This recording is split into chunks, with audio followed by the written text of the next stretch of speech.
एक कुटुंब पोलिसांसमोर हात जोडून आपल्या बेपत्ता मुलीचा शोध घेण्याची विनंती करतात आणि त्यावर पोलिसांकडून कथितपणे दिलं जातं एक धक्कादायक उत्तर.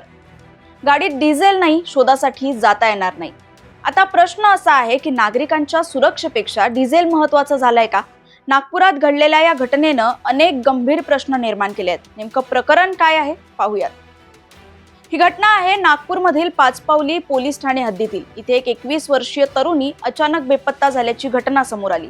मुलगी हरवल्यानंतर कुटुंबियांची चिंता वाढली आणि त्यांनी तत्काळ पोलीस ठाणं गाठलं.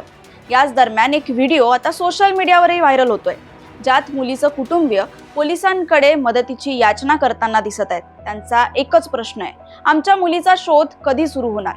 पण कुटुंबियांच्या आरोपानुसार त्यांना मदतीऐवजी जे उत्तर मिळालं ते धक्कादायक होतं.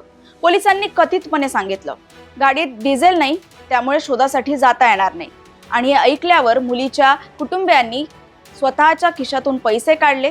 ते पैसे पोलिसांसमोर ठेवले आणि विनंती केली की हे पैसे घ्या, पण आमच्या मुलीचा शोध घ्या. एका बेपत्ता मुलीच्या शोधासाठी जर पोलिसांकडे वाहन चालवण्या इतकं डिझेल नसेल, तर सामान्य नागरिकांनी त्यांच्या सुरक्षेची अपेक्षा नेमकी कोणाकडून करायची? इतकंच नाही, कुटुंबियांचं म्हणणं आहे की पोलिसांनी हेही सांगितलं की मुलगी 21 वर्षांची आहे, ती तिचे निर्णय स्वतः घेऊ शकते, ती कुठेही जाऊ शकते. कायद्याच्या दृष्टीने ते प्रौढ असली तरीही एखादी व्यक्ती बेपत्ता झाल्यानंतर तिचा शोध घेणं ही पोलिसांची प्राथमिक जबाबदारी नाही का? विशेषज्ञ सांगतात की एखादी व्यक्ती बेपत्ता झाल्यानंतर सुरुवातीचे 24 तास अत्यंत महत्त्वाचे असतात. याच वेळेत शोध मोहीम वेगाने झाली तर व्यक्ती सुरक्षित सापडण्याची शक्यता अधिक असते. पण इथे प्रश्न आहे, वेळ निघून जात असताना यंत्रणा नेमकी काय करत होती? इतकंच नाही, सोशल मीडियावर आणि स्थानिक नागरिकांमध्ये आता संताप उसळलाय. एक प्रश्न वारंवार विचारला जातोय, जर इथे एखाद्या मोठ्या नेत्याची किंवा प्रभावशाली व्यक्तीची मुलगी बेपत्ता झाली असती तरीही उत्तर हेच मिळालं असतं का? तेव्हाही पोलीस म्हणाले असते का गाडीत डिझेल नाही? हा प्रश्न आता केवळ त्या कुटुंबाचा नाही, तर सामान्य नागरिकांच्या विश्वासाचा बनलाय. या घटनेनंतर स्थानिक नागरिक, सामाजिक कार्यकर्ते आणि अनेकांनी पोलीस प्रशासनावर प्रश्नचिन्ह उपस्थित केले आहे. महिला सुरक्षेच्या मोठमोठ्या घोषणा केल्या जातात, बेटी बचावचे नारे दिले जातात, पण प्रत्यक्षात शोधासाठी डिझेल नसेल तर या घोषणांचं काय?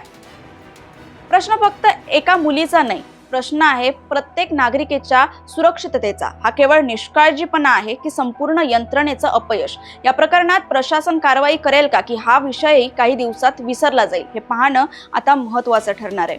या संपूर्ण प्रकरणाबाबत तुमचं काय मत आहे, आम्हाला कमेंट्समध्ये नक्की सांगा. या घटनेच्या अपडेट्स आम्ही तुमच्यापर्यंत पोहोचवत राहणार आहोत.